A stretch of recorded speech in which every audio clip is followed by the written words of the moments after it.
Today we're talking about the USS Barb. Commissioned in 1942, it is a Gato-class diesel-electric powered submarine. Serving in a total of 12 war patrols, it is credited with the sinking of 17 enemy ships. Amongst those ships was a frigate, a cruiser, and an entire aircraft carrier. And if you don't know what any of that means, they're really big ships. Big ships means a big deal. Science. Here's the thing though, that 17, that's just the actual enemy navy that it sunk. If you want to see the actual damage they did, we have to check out their battle flag. With the exception of a couple ribbons up top, every patch on this flag represents a different enemy objective that the USS Barb deleted. For example, each one of these ones represents a different enemy merchant ship, and each one of these represents 7 smaller enemy merchant ships. Look, if you're not picking up what I'm putting down, I'm trying to tell you that the USS Barb fucked up more enemy infrastructure than Godzilla. Don't take my word for it though, even the enemy's own records indicated that the USS Barb was credited with sinking the most tonnage of their ships. Tonnage! Do you have any idea how bad you have to be getting your ass beat to start keeping track of it by the ton? And all this happened before it got out of hand. Cue this man, Eugene Lucky Flucky. He was the commander of the USS Barb in the 8th, 9th, 10th, and 11th War Patrol. What's important to understand is a commander of a submarine at this point in time was only allowed to serve in a maximum of 4 war patrols, because the Navy believed that any more than that, they would either become too cautious or too reckless. So on the USS Barb's 11th War Patrol, which was also Flucky's 4th and presumably his last war patrol, the USS Barb and her crew, under the command of Lucky Flucky, decided, fuck it, we're just gonna revolutionize warfare for fun. You see, up until this point, submarines really just lied and waited for an enemy boat to sail by and then they'd sink it with a torpedo. Flucky, though, decided that on his last war patrol, he was gonna go out on the offensive. And to do this, Flucky decided that they would utilize a new strategy that he liked to call maximum harassment, which is just a fancy way of saying, hold my periscope, cause shit's about to get real. They literally started driving through the enemy. And on January 28th, 1945, they would sail the USS Barb through a shallow minefield into an enemy harbor with 30 enemy ships in it. Firing a total of 8 torpedoes at the enemy ships, he would break the record for the most enemy tonnage sunk in a day. They would then turn around and escape completely unharmed. This was considered to be the most successful submarine raid of all time at this point. And if you don't know, submarining is called the silent service because they do not talk about what they do. This was so impressive that it became headline news. For this, Flucky was awarded the Medal of Honor, which brings a perfect close to an epic career of commanding submarines,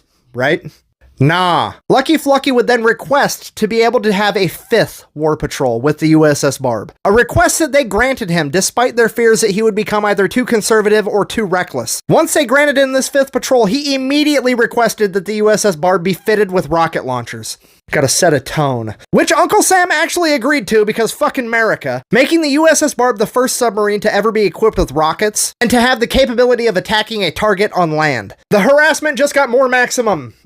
So under the command of Lucky Flucky, the USS Barb would go out on its 12th and final war patrol. They would utilize their new rocket launchers to do shore bombardments, much like larger warships. They destroyed multiple enemy factories and other objectives, becoming the first submarine in history to destroy enemy objectives on land, paving the way for what is now modern-day submarine warfare. Medal of Honor revolutionized submarine warfare twice. Still not enough, though. Back to the battle flag. Okay, I told you each one of these patches means it sunk something, right? Did anybody notice there's a fucking train on it?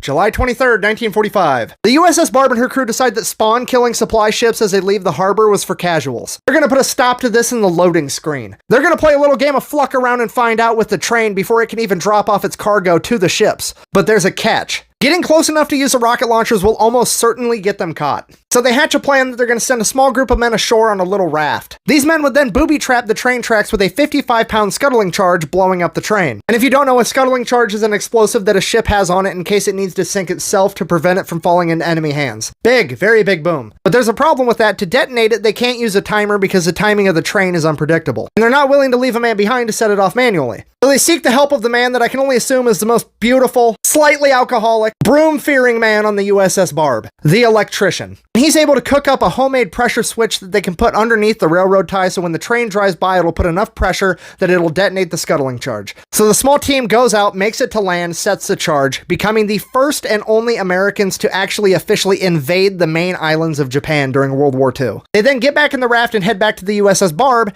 and the train comes by. The men reported that the engine of that train went 200 feet in the air, marking the first and only flight test of a freight train. Thomas the train engine would then find out that gravity's a motherfucker, get bitch slapped with the planet before tumbling into the ocean, officially giving the USS Barb bragging rights of being the only naval vessel to sink a freight train. But the best bragging right of all is the fact that under the command of Eugene Lucky Flucky, not a single sailor was killed or seriously injured under his command during his time on the USS Barb. The USS Barb would then be given to the Italian Navy where it served until 1972. It was then sold for scrap for a price of $100,000. Because shitty decision.